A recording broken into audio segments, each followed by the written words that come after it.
Hello and welcome, Liam the Music Reviewer here. Trans rights are human rights, and today we'll be talking about the new Twilight Sad album. It won't be like this all the time. This is going to be a bit more of a freeform review, I would say, just because I just want to give sort of my raw thoughts. I've been sitting on this album pretty much since its release on Friday. I finally feel like I should kind of say something about it. Twilight Sad are an act who seem to be continuing the trend of just acts that seem to be more in touch with their emotions, considering just how fucking bleak and dark it gets here in terms of weather. It definitely makes sense that we have saw bands like Frightened Rabbit who just seem to be allowing this can be sometimes uplifting music that is always sort of incorporating just these really kind of dark thoughts. They've definitely kind of allowed their music to be a channel of how they are truly feeling. Sadly, in one form or another, we won't get to see Frightened Rabbit continue due to the passing of Scott Hutchison last year.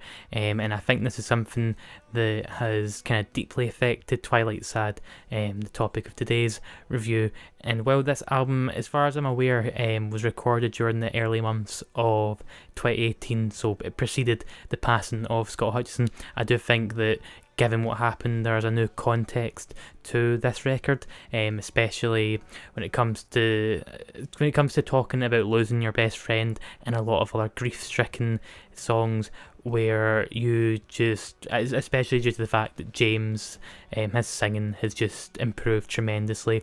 He's went from being this guy that's talked in very cryptic ways, and always felt like he was sort of kind of haunting about. This time he just feels like a whole new person. He feels like he's fully ready to face these demons and these anxieties and, well, this grief here. And that's definitely just one of many ways where it feels like the Twilight Sad have progressed, where they have improved. Well, Nobody Wants to Be Here and Nobody Wants to Leave is an album that I think for some Twilight Sad fans sticks out as the weakest due to the fact that they maybe refined themselves a bit too much. I still like that album a great deal, but even just from that was an album that felt like an evolution of the band, and so too this album does.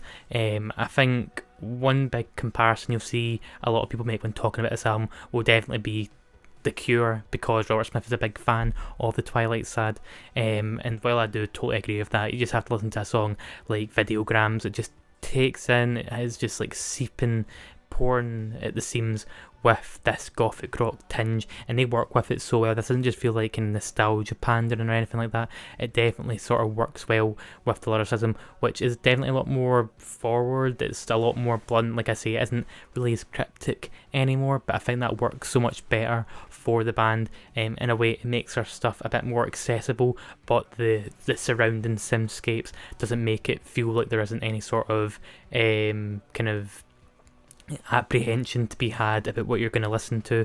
At certain points I feel like they're making some music that kind of has a bit of an edge to it that they haven't made in quite some time. The Cure, like I say, is an obvious comparison point, but I would even go as far as saying that Kevin Shields and My Bloody Valentine have some sort of influence on here. While it isn't quite as messy and vitriolic as something like Loveless, there's points on this where it feels like they've kind of kept awareness of that. There's definitely sort of a shoegaze vibe that I'm getting from it. At one point it feels like the industrial elements, it feels like the guitars and the synth work are like industrial tools, and I just found that like a really creative and cool point that made me think, I don't think I can ever recall the band doing something like this.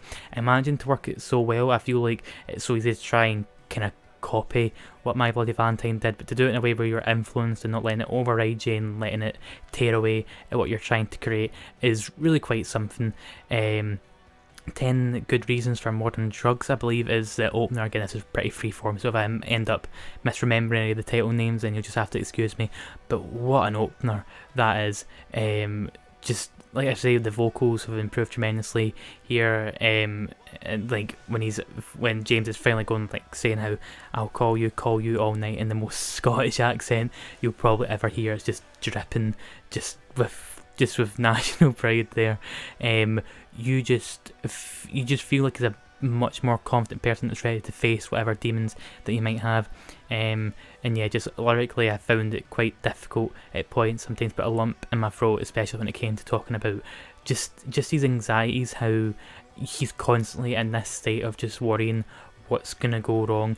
There doesn't really ever seem to be a point where, other than the fact that once you end this album, you think to yourself, this feels really cathartic. I'm sure that the band probably feels so much better now that this is kind of out in the open and they're just allowing their emotions to show. And like I say, it probably feels quite cathartic, but I didn't really feel like at any point during this album that there was like a hint of like optimism, or like the sun was like managing to break through. And that's not a criticism, that was just something that really like made this mood of the record just feel impenetrable. It just made it feel just something just wholly fleshed out, maybe is what I'm trying to say.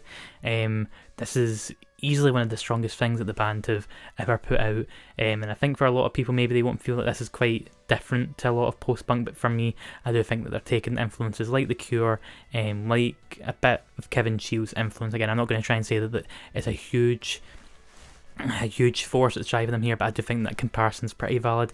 Like Joy Division, like Closer era of them, even just sort of like noughties, like alternative rock. I think that maybe The Killers isn't a good comparison, but the synth work there, when they did it, was usually for much more of a groove and a danceability, whereas the way they use it here, it feels like they're being sort of appropriated in a way that makes them a lot more foreboding, which I found pretty cool. Interpol as well is one that seems to just kind of like, just for some reason or other just came to mind whenever I was thinking about this album.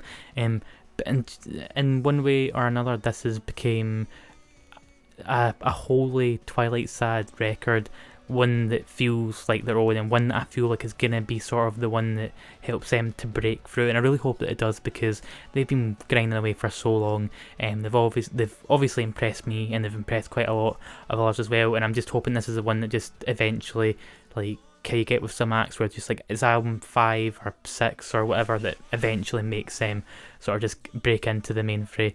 In terms of a score, guys, I'm gonna go for I think I might just go for another solid 8 out of 10. So yeah, I guess 2019 is already off to a pretty damn good start. But this is quite an emotional listen, and I'm sorry if this review maybe comes across as, again, a bit too freeform or not that critical, but I just really wanted to put my thoughts out there, because I think quite a few people are going to like skip this just because we've had James Blake this past week, Sharon Van Eaton as well, that Aesop Brock collaboration. Just quite a lot has came out that I think might overtake what has happened here, but I would implore you guys to give it a go, especially if you're a fan of post-punk music. And yeah, I'll leave it at that. I've been talking for a bit too long at this point. But as always, guys, thank you for watching. Stay safe and stay hydrated.